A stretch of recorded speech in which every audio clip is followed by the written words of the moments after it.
where your family's ears are number one. 96.5. How funny was it that I just happened to be at Officeworks yesterday and bumped into the very lovely Lisa Newman? Well, that's why I'm here. Yeah. Well, I know how to get to you through her. That's how it works. Well, that's exactly how it happened. I mean, you were there at Officeworks, and she sort of sent me a text saying, "Oh, I saw Liam. Yeah. Why don't you go on his show?" Yeah. Sort of thing. And I thought, I haven't been on for ages. And something was actually cancelled this morning, so I thought, There you come go. on. Right place at the right time. Here I am. And one other thing about your lovely wife, her and I are both old school. We both write in paper diaries. We don't go the newfangled way. And we were reminiscing over how good it is to hand write out your notes every day. Just have a to-do list written by yourself. I can see your assistants nodding, laughing, going, "No way, no way." Anyway, I mean, you're in your role. You obviously have a lot of people advising you, a lot of people guiding you and directing you. I mean, it's all a team situation. How important is your wife's advice? I mean, we were joking earlier, going, you probably had a busy day, and then she said, "No, you need to be there." Is that an important part? And I mean, it's a semi-serious question. I mean, how important is that to you? Well, in terms of Lisa, I think the great thing with Lisa is that she just gets out and about in so many community groups, and often people do sort of tell her stuff that might be going on. That I go, right, I've got to go and look at that. So we'll have some problem, and someone reckons that something should be funded. Another some set of eyes program, and ears, really. Or there's a problem with someone says I went to a hospital and I wasn't looked after, or someone might say that there's an issue to do with the transport department, and she's out there listening to people just like me, and those sorts of things are very important to me and to her. And obviously, when I get them, I then go and ring up ministers and say, well, what's going on here? Yeah. Why isn't this going on? Why isn't this happening? So we that's a good way of just feeding in some stuff to as part of our reform process to make the government work better. How important is community and that word? And we being a community radio station, there's a lot of work that gets done grassroots that really impacts at a bigger level, doesn't it? Well, look, I think if we think about where we want to be as a community, we want strong communities themselves, and that starts with the building block of the family, and then it's sort of then supported by community organisations, and there are all sorts of non-government organisations that are out there, like churches and charities and sort of welfare groups, but I think one of the most important things for me is to see families being supported and being strong basic units, if you like, in society, because so many of our problems start with dysfunctional families where kids aren't being brought up in the best possible way. Kids who go to school that haven't had a good night's sleep, haven't had a good feed, haven't been supported in doing their homework, so they then don't particularly perform well at schools, and later on they're the people who don't end up getting good jobs, you see. So, if we've really got to focus on supporting families, backing them up, and there's a lot of pressure on families today. So, some of the things that we do as a government are very much directed at trying to support families. And your girls, how are they at university level now? I mean, you're a family man yourself. Yeah, well, I've got two girls. One's going to turn 21 in a few weeks' time. Wow. Well, it's a big week because Lisa and I both turned 50.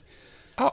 I don't know if I was meant to say that about Lisa. I was getting to talk about her age. Anyway, 38, I think. You might Sorry, live radio. Well, anyway. She's not like my mum. Yeah. She was 39 for 22 years. She'll be listening. There'll be a text when I go back to the car. But we both... Rebecca turns 21 and Lisa and I turned 50 in the same week, so it's a big week. Wow. And Sarah's just turned 18. So Sarah's at 18, Rebecca's in work now. So Sarah's studying engineering at university. How do you balance it? I mean, not only do you have the top job in this state, but you've got a wife, you've got two girls. I mean, family life's always been important to you. I know when the floods are on, you didn't see your family for a week at one point there. Yeah. So how do you balance that family time? Look, I don't think in the normal context people would see there's a lot of balance, to be honest. But somehow as a family we've hung through it and we're very close. And, our girls seem to be, well adjusted and normal and living their own lives. If I do reflect on it, probably the person who feels they've missed out is probably me. There's a lot of time that I wish I could have spent with my family. But one thing I did is, and this goes to any family, to all parents, but I always made sure that the important events in their lives were in the diary. So I made sure that I was there for the speech night. I was there if they were going to get an award at school. I made room if there was a big sport, some sort of sporting event or a school play or a musical they're in. I got to those things, and I think that's really important for your kids. You've got to try and make space for those things. You can be away a lot. You can be very busy. But when there's something important in their life, those things that they'll really remember, you got to be there for those things. If you do that, I think a lot can be forgiven. We champion families here, and as a radio station that's, I guess, built on the families of Brisbane, how important is it, I guess, in a week like this week? This is our end of financial year appeal. I know you and your family have supported this radio station for a long time. You've been in here many times. You've run past our studios. You just live down the road from here. You go for your early morning jog. How important is it to have a radio station like this that puts families first? Well, actually, I was on my morning run. I was going down Newmarket Road, and I actually saw your billboard this morning. I really did. Yeah, it's a bit of a fright, isn't it? Liam, Robbie, and Ness. Where is Ness, by the way? She's next door. She's next door. I expected she was going to be here right now.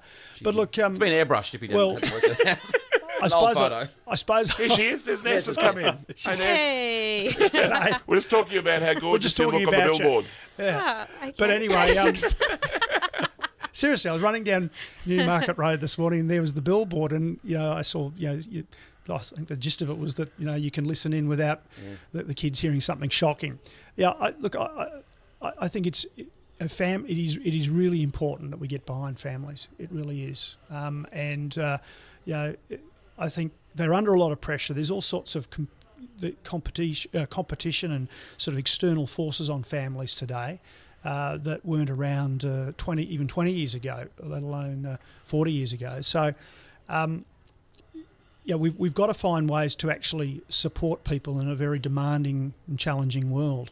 And I think it's important that we dig deep and provide financial support to organisations that are actually providing support to families, people that families can go to when they are experiencing some sort of upheaval in their lives, or they need support for the child who just no one seems to be able to get on the straight and narrow. So that's why people should get behind organisations like 96.5 and indeed other like-minded organisations.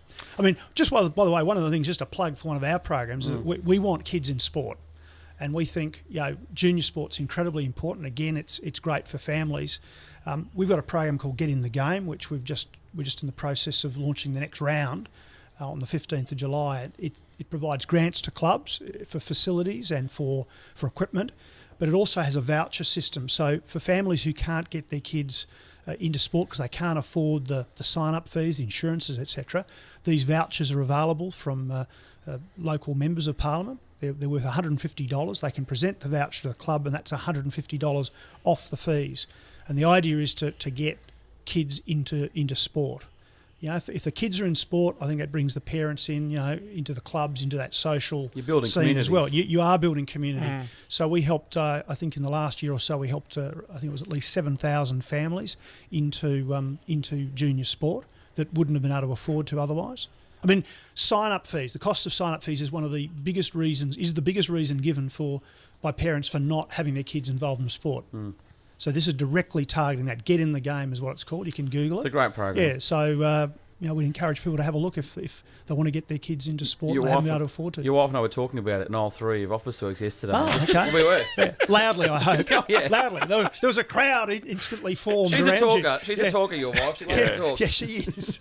Can we thank you for coming in?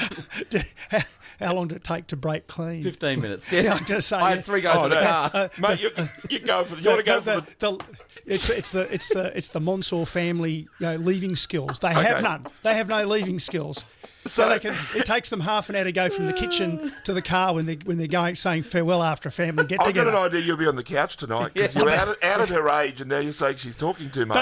You want to go for Don't scare me, Robbie. I'm tough. I can hack it. Did you hear that, Monsors? There you go. Premier, while we've got you, a couple of points of interest before we let you go. You're looking the goods, mind you. Someone's obviously giving your suit, your outfits a makeover because that's a very nice suit you're wearing right now. It's a beautiful suit. Anything's a bit Don't you think Last time you came in, you were in a wrinkle. Last time you came in, you were in a denim shirt or something. Like you've obviously. Oh, I'll move on from that. This is radio.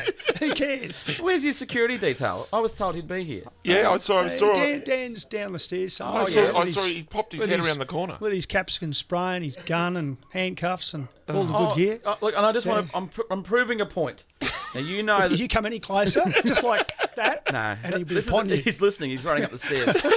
Robbie and I have a dream to be security detail for some of the royal family. We're available. We want practice people. We want to practice on you. Maybe is he coming in? Here he is. Here he is. G'day, Dan. This is Dan. Wow. Look at the goods. Wow. Hey, mate. He looks serious, doesn't he? I was going to do a demonstration. Not anymore. Because this is how it works around here. You got the top job. You're the most important man in the state at the moment. And I managed to smuggle in here a Nerf gun without Dan actually... No, I'm not going to fire it. I'm not going to fire it. I'm just proving a point. Don't fire it, or he'll have to capsicum you. Is this loaded? It is. Yeah, it is indeed. I'll just. I feel very disrespectful. This backfired terribly. My point won't point it at you. My point was, if I was on your security detail, there wouldn't be a Nerf gun in here. Dan let one through. That's all I'm saying. That's all I'm saying. We're family's number one. 96.5.